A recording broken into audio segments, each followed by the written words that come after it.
On va découvrir la propriété ClipPass qui nous permet de faire des formes sympas en CSS. Alors on peut se faire le ménage ici, on enlève tout ce qu'on a là, tac, logo et le H2 également, d'accord. Et on va utiliser l'image qui nous reste ici dans ressources, vous savez qu'on avait utilisé au début. Vous pouvez utiliser n'importe quelle image évidemment. Ici on va se faire un, hop, image ressources slash image 1.jpeg, très bien. Donc ça va nous afficher l'image en grand ici. On va lui mettre une largeur avec une width de 500 pixels par exemple. Et c'est parti, on va pouvoir utiliser ClipPass. ClipPass, on peut l'utiliser sur tous nos éléments, d'accord. Et donc ici, on va mettre ClipPass. ClipPass, ça peut vouloir dire clipper, c'est faire une forme à partir d'eux, et pass, c'est le chemin, donc faire une forme à partir d'un chemin. Et donc là, on va mettre une valeur, circle, et par exemple 30%. Et tadam, on a un cercle directement comme ça.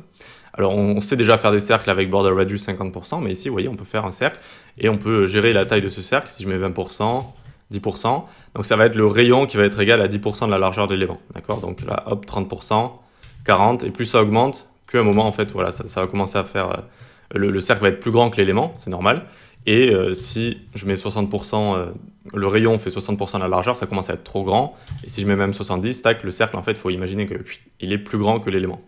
Voilà, donc circle, ça peut être pas mal pour faire des formes, mais on peut avoir d'autres choses, comme par exemple polygone.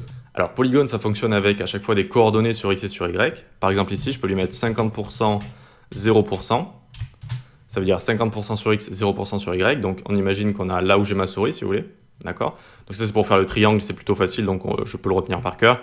Et ensuite on peut faire ici le second point qu'on a envie de placer pour faire un triangle. Donc ici, en bas, c'est combien ici? C'est 100%, 100% sur y et 0% sur x. Donc on fait 0% sur x, 100% sur y.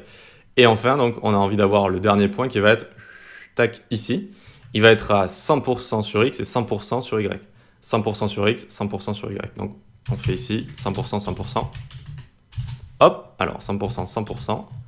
Et on a bien un triangle qui est apparu ici.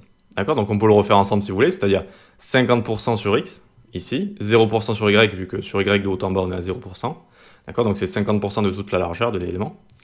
Ensuite, second point, il va être ici. Je sais, c'est pas très logique, mais il tombe ici. Donc, c'est le point qu'on met là. Et c'est à 0% sur x, donc de gauche à droite, c'est à 0%, et 100% sur y de haut en bas. Et le dernier point, on vient le placer ici.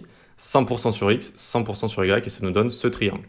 Alors, ne vous inquiétez pas, en général, on ne doit pas retenir ces valeurs par cœur. Il existe des petits outils en ligne, notamment comme... Alors, donc derrière, c'est Photoshop, hein, vous inquiétez pas. ClipPass Maker, vous tapez, ou Clippy, si je dis pas de bêtises, Clippy. Non, c'est pas ça du coup, c'est pas ça, c'est ClipPass Maker. Et ça s'appelle bien Clippy. Ça s'appelle bien Clippy ici, regardez, donc CSS ClipPass Maker Binet filé là, hop. Et vous voyez, donc on a le triangle de base qui est ici, avec nos coordonnées qui sont en bas du polygone. Et ce qu'il y a de fun en fait, c'est que vous pouvez toucher tout ça, vous voyez. Et ce qu'il y a de bien fait, c'est pas fait avant. Regardez, dès que vous touchez à un côté, ça vous montre quelle valeur c'est juste ici, d'accord. Donc ça, c'est assez bien, ça fait une sorte de petite lumière ici. Je sais qu'avant, ça n'existait pas. Et voilà, donc ça vous permet de faire des éléments. Donc là, on a 3 points, un polygone à 3 points ici, mais on peut faire par exemple un trapèze ici et faire toutes sortes de formes. On peut faire un heptagone, il y a écrit heptagone. Parallélogramme par exemple, vous voyez, tac, et on peut prendre les données directement. On prend les données et on va venir les copier ici, tac, et alors, on n'a pas besoin d'écrire le ClipPass. Et donc, ça va nous donner une forme ici assez sympa, vous voyez. Alors, il ne faut pas oublier que l'image va toujours prendre voilà, la taille qu'on lui a mis de départ, mais en fait, ça va venir creuser le contenu à l'intérieur. Voilà. Donc, vous pouvez faire vraiment toutes sortes de formes assez sympas avec, comme ça, ce ClipPass, et notamment polygone, il y a également circle, et il y a ellipse qui est un petit peu moins utilisé. Et donc, vous pouvez aller sur ce site pour notamment faire toutes sortes de formes plutôt cool. Allez, on passe à la suite.